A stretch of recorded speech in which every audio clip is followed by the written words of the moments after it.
Welcome to the September 2025 Hero Studio Cling Stamp of the Month called Patchwork. Let's take a look at this month's product. This month's cling stamp features a bold geometric design made up of repeating triangles reminiscent of a traditional patchwork quilt. Whether you go for a clean and graphic look or soften it with plenty of color, this background adds strong visual interest and structure to your card. Let's make a card using this month's cling stamp. Start by placing your stamp inside of your stamping platform. Add in an A2 sized panel of dove white cardstock.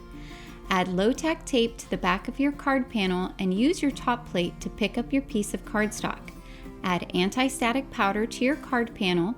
Ink your stamp using clear embossing and watermarking ink. Add your top plate back on top of your stamping platform and apply good solid pressure. Lift your plate and carefully remove your card panel.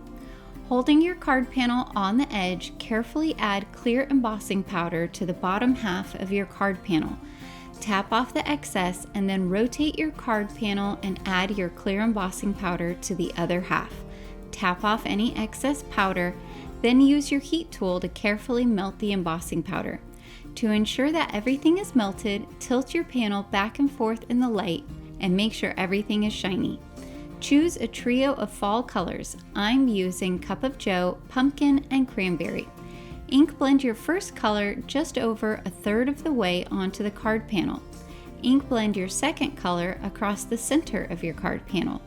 Ink blend your third color on the remaining third of your card panel. Repeat the process to ensure a nice blend and bold colors. Once you're finished, use a paper towel to buff off any excess ink. Next, die cut out a cute critter to include on your card. I'm using the Cozy Kitty die set, which for September is the whole studio bonus. I'm cutting it out from cinnamon and terracotta cardstock. Assemble your die cut using liquid glue. This die set includes a cute little mouse and top ears that can be tucked inside so that it looks like the mouse is snuggling up with the cat.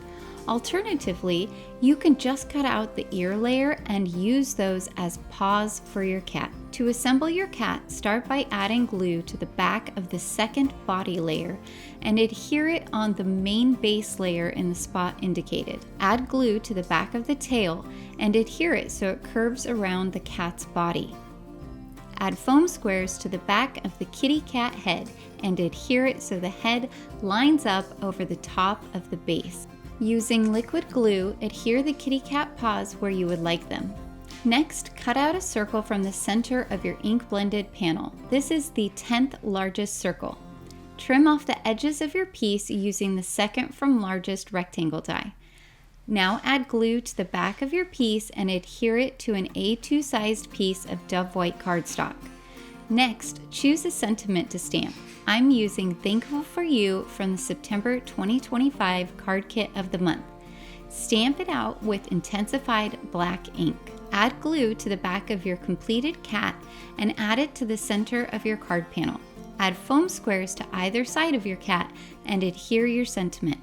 Add glue to the back of your completed card panel and adhere it to an A2 sized card base. And you're done!